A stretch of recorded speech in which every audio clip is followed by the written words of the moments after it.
لەگەڵ بەڕێز زیاد سافی شارەزای یاسایشی نیشتیمانی و کاروباری نێودەوڵەتی قساکەم گفتوگۆکەین لەبارەی گرنگی ئەمانگەکانی هەرێمی کوردستان و ئەمریکا.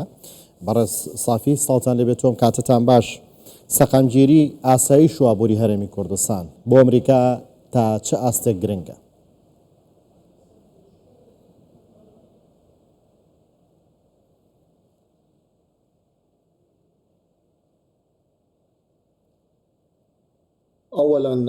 سەرەتا زۆر سپاس بۆ بانگشتکردنم، سپاس بۆ کەناڵی کوردستان 24. سڵاو لە گەلی کوردستان. کوردستان لە سیاسەتی یاخود لە سیاسەتی سەردەمیانە یا لە 20 ساڵی ڕابردوو 25 ساڵی ڕابردوودا سوودی وەرگرتووە لەو پەیوەندی کە لەگەڵ ویلایەتە یەکگرتووەکانی ئەمریکا هەیەی کە ناوچەیەکی ئارامی بۆ باکووری عێراق و هەرێمی کوردستان لەو کاتە دروست کرد. بە هەمان شێوەش لە کاتێک تورکیا قبوڵی نەکرد ئەمریکا خاکی بەکاربێنێت بۆ هێرشکردنە سەر عێراق، بەڵام هەرێمی کوردستان ئەو دەرفەتەی قۆستەوە. هەرێمی کوردستان بۆ ئەمریکا زۆر گرنگە. ئەگەر با بڵین دەبێتە جێگرەوەیەک یاخود شوێنێک، ئەگەر تورکیا ڕێگەی پێنەدا، ڕێگەی بە ئەمریکا نەدا، یاخود پێشهاتێکی نوێ لە پەیوەندیەکانی تورکیا و ئەمریکا دروست بێت و ڕێگەی پێ بدات لە ئایندەدا، بە هەمان شێوە ئەگەر پێویست بێت لە سووریا دەسوەردام کات، هەرێمی کوردستان هاوبەشێکی ئەمنی بەهێزی ئەمریکایە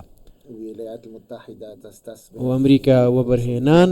لە قونسڵیەکەی دەکات لەو قونسڵخانەیە کە لە هەولێرە زیاتر لە 800 میلیۆن دۆلارە و پەیوەندیەکانی زۆر باشە لەگەڵ ئەمریکا. یارمەتی دەریشە لە ڕێگەی ئەو پەیوەندیانەوە بتوانێت شەڕی داعش بکات، شەڕی توندوتیژی بکات، یارمەتیدانی و پێکات پاراستنی پێکاتەکان بکات. هەرێمی کوردستان گرنگە بۆ ئەمریکا لە هەماهەنگی ئەمنی لە سیاسەتیشدا. ئەمریکا بە دیاریکراوی لەو ئیدارەی ئێستا ئیدارەی ترامپ دەتوانێت یارمەتی هەرێمی کوردستان بدات بۆ هەڵگرتنی ئەو کۆتوبەندەی کە لەسەر حکوومەتی عێراقی هەیە، ئەو کۆتوبەندەی کە ئێران دروستی کردووە. بە هەمان شێوەش هێڵی بۆڕی نەوتی عێراق تورکیا بکرێتەوە، دەکرێت سوود لە کرانەوەی ئەم هێڵە بۆ سووریاش و بۆ لوبنانیش وەربگرێت. سەرۆک ترامپ دۆستێکی هەیە 30 ساڵە کە باڵیۆزی ئەمریکایە لە تورکیا ناوی باڕاکە و بە ڕەچەڵک لوبنانیە، دەکرێت یارمەتی دەربێت ئەگەر بمانەوێت با بڵێن لە دروستکردنی کەناڵەکانی هەر ناردەکردنی نەوتی هەرێمی کوردستان لە ڕێگەی تورکیا و یاخود لە ڕێگەی سووریاوەش. بەڵ هەمان شێوە دەکرێت یارمەتی دەربێت بۆ پەیوەندیەکانی لەگەڵ وڵاتانی بەڵندا و لەگەڵ عێراقیش و یارمەتی دەربێت بۆ سەرۆکی ئەمریکا لە دانوستانەکان لەگەڵ ئێران و ڕێگری لە ئێران بکات، دەسوەردان لە کاروباری هەرێم نەکات. بەڕە سافی هەرێمی کوردستان با پاڵپشتی ئەمریکا و لە ڕێگەی وەبەرهێنانی کۆمپانی ئەمریکیەکانەوە تا چەند دەتوانێت ببێتە خاوەن وزەی سەربەخۆی خۆی و عێراقیش وا لێ بکات کە عێراقیش پێویستی بە وزەی هیچ دەوڵەتێکی دیکە نەبێت و بتوانێت سوود لە سەرچاوی وزەی هەرێمی کوردستان وەربگرێت.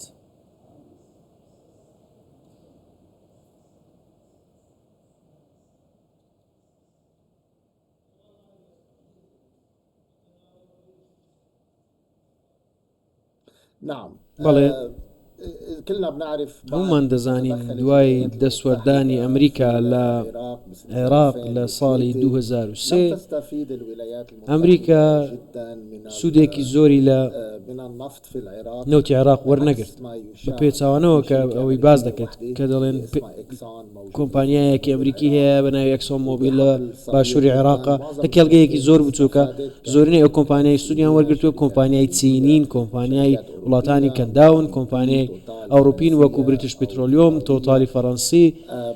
کۆمپانیای ئیتالی. واسێ دەکرێت هەنگاوێکی زۆر زیرەکانە بووە لەلایەن سەرۆک وەزیرانی هەرێمی کوردستان مەسرور بارزانی، چونکە ئەو هەنگاوی سەرۆک وەزیران بانگێشتکردنی HKN و وەسترن زاگرۆس ئەو دوو کۆمپانیا ئەمریکیە بێن بۆ هەرێمی کوردستان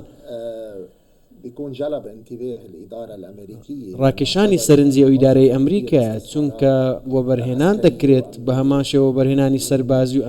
ئەمنی کراوە بەڵام سوودێکی ئابووری نەبینی و ئەمریکا هیچ سوودێکی ئابووری بەدی نەکردووە بەڵام ئەم جۆرە هاوبەشیە دەبێتە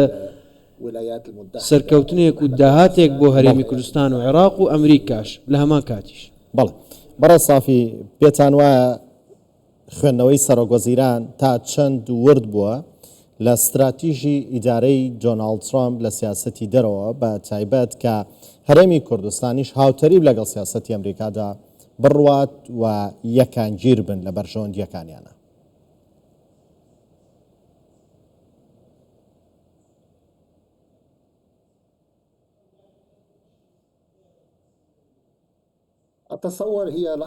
وای دەبینم ئەمە ساتێکی هەرێماتیە وەک ساڵی 2003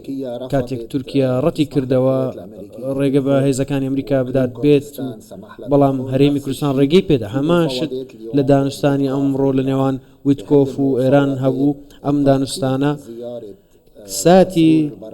هاوکاتە لەگەڵ ساتی سەردانە گرنگەکەی سەرۆکوەزیران مەسرور بارزانی چونکە هەرێمی کوردستان دەخاتە سەر مێزی دانوستان لەگەڵ ئێران بە هەمان شێوە دەزانین کە دەسوەردانی ئێران لە بەغدا بۆ دروستکردنی فشار لەسەر هەرێمی کوردستان چۆنە و دەبینین ئەمریکا لەو بابەتە ئەو ئیدارە نوێی ئەمریکا خۆی پرچەک ڕاهێنان بە حکوومەتی فیدرالی دەدات و چەکی پێدەدات بەڵام لە هەمان شێوە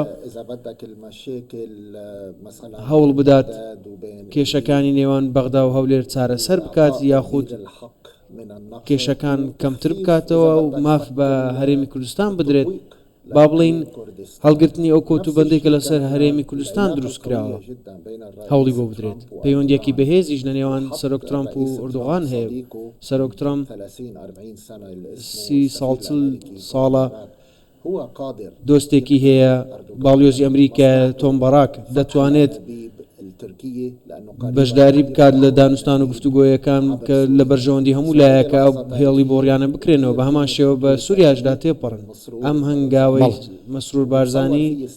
زیرەکانە بوو دەکرێت بەرژەوەندی لێبەدی بکرێت و سوودی لێوەربگرێت بە هەمان شێوە باڵیۆزەکەی ئەمریکا لە تورکیا کە ڕەچەڵک لوبنانیە پەیوەندی بەهێزی لەگەڵ وڵاتانی کەنداو هەیە لە تورکیا و سووریاش بەدڵنیاییەوە دەتوانێت یارمەتی دەربێت بۆ هەرێمی کوردستان لەو ساتە مێژوویەدا تاوەکو سوود لە ئامرازی دانوستان وەربگرێت لەگەڵ ئەو دەسەڵاتی لە بەغدا هەیە و بۆ گەیشتن بە ڕێکەوتنێک سوودی بۆ هەردوو لا هەبێت. بەڵێ بەڕە سافی پێتان وایە ئێستا ئەمریکا تا چەند دەیەوێت پەیوەندیەکانی لەگەڵ هەرێمی کوردستان تەنها لە چوارچێوەی هەمانگی سەربازی نەمێنێتەوە ئەم پەیوەندیانە تێپەڕن بۆ پەیوەندی ئابووری و بەرژەوەندی دیکەش.